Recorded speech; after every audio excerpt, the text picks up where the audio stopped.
ఏపీకి వాయుగుండం ముప్పు ముంచుకొస్తోంది. దక్షిణ బంగాళాఖాతంలో చెన్నైకి 1050 కిలోమీటర్ల దూరంలో వాయుగుండం బలపడుతోంది. ఇది తీవ్ర వాయుగుండంగా మారబోతోంది. దీని ప్రభావంతో దక్షిణ కోస్తా రాయలసీమలో 4 రోజులు భారీ వర్షాలు కురవనున్నాయి. ఈ నెల 29న ఉత్తరాంధ్రలో విస్తారంగా వర్షాలు పడతాయని వాతావరణ శాఖ హెచ్చరించింది. వర్షాల కారణంగా ప్రధాని విశాఖ పర్యటన రద్దయ్యే అవకాశం ఉంది. పంటలను కాపాడుకునేందుకు రైతులు జాగ్రత్తలు వహించాలని సూచిస్తున్నారు. వాయుగుండంపై మరింత సమాచారాన్ని మా ప్రతినిధి రవిచంద్ర అందిస్తారు. పంట చేతికొచ్చే సమయంలో దక్షిణ బంగాళాఖాతంలో ఏర్పడ్డ వాయుగుండం రైతులను భయపెడుతోంది. ప్రస్తుతం బంగాళాఖాతంలో వాయుగుండం క్రమేపీ బలపడి తీవ్ర వాయుగుండంగా మారుతుందని భారత వాతావరణ శాఖ అంచనా వేస్తోంది. దీనికి సంబంధించి మరింత సమాచారం ఇవ్వడానికి విశాఖ తుఫాను హెచ్చరికల కేంద్రం సీనియర్ అధికారి జగన్నాథ్ కుమార్ ఉన్నారు. సార్, ఈ వాయుగుండ ప్రభావం ఎప్పటి నుంచి ప్రారంభమవుతుంది? ఏ ప్రాంతాల మీద చాలా స్పష్టంగా ఉండే అవకాశం ఉంది? సుస్పష్ట అల్పపీడనం ఆగ్నేయ బంగాళాఖాతంలో ఉండి అది పశ్చిమ వాయువ్య దిశలో పయనించి ఈరోజు అనగా 25వ తేదీ ఉదయం 8:30 గంటలకు Carter Road, Mount Road, French Quarters, MG Road, HSR, Fountain House, Park Street, Barakamba. We've been here, we've been there, Veka's been just everywhere. 5 డిగ్రీల అక్షాంశం 85.3 డిగ్రీల రేఖాంశం వద్ద అనగా తమిళనాడులోని చెన్నైకి 10-50 కిలోమీటర్ల దూరంలో ఆగ్నేయ దిశలో వాయుగుండంగా కేంద్రీకృతమై ఉంది. ఇది రాగల 24 గంటల్లో వాయుగుండంగానే ఉన్నది. తీవ్ర వాయుగుండంగా వాయువ్య దిశలో పయనించి కేంద్రీకృతమయ్యే అవకాశం ఉంది. తదుపరి 2 రోజుల్లో అది శ్రీలంక మరియు తమిళనాడు తీరానికి దగ్గరలో వచ్చే అవకాశం కనిపిస్తుంది. కోస్తాంధ్రాలు ప్రధానంగా దక్షిణ కోస్తా రాయలసీమలపైన దీని ప్రభావం ఏ విధంగా ఉండే అవకాశం ఉంది? ఎన్ని రోజులు కొనసాగుతుంది? కోస్తా ఆంధ్రాలో ముఖ్యంగా ఈ మొదటి 2 రోజులు దక్షిణ కోస్తా ప్రాంతంలో ఐసోలేటెడ్ రైన్ఫాల్,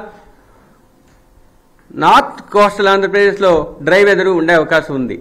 3వ రోజు అనగా 27 తర్వాత మీకు వర్షపాతం కొంచెం ఎక్కువ ప్రాంతాల్లో తేలికపాటి వర్షాలు పడే అవకాశం ఉంది.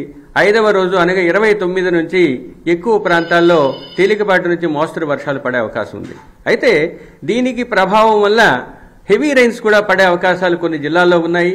ముఖ్యంగా దక్షిణ కోస్తా జిల్లాలైన నెల్లూరు, తిరుపతిలో 26వ తేదీ నుంచే 1-2 చోట్ల భారీ వర్షపాతం, 27, 28వ తేదీల్లో నెల్లూరు, ప్రకాశం, తిరుపతిలో, 29వ తేదీన దక్షిణ కోస్తా జిల్లాలైన నెల్లూరు, చిత్తూరు, ప్రకాశంతో పాటు నెల్లూరు, తిరుపతి, ప్రకాశంతో పాటు ఉత్తర కోస్తా ఆంధ్ర ప్రాంతమైన శ్రీకాకుళం, విజయనగరం, విశాఖపట్నం, అనకాపల్లి జిల్లాల్లో 1-2 చోట్ల భారీ వర్షపాతం నమోదయ్యే అవకాశం కనిపిస్తుంది.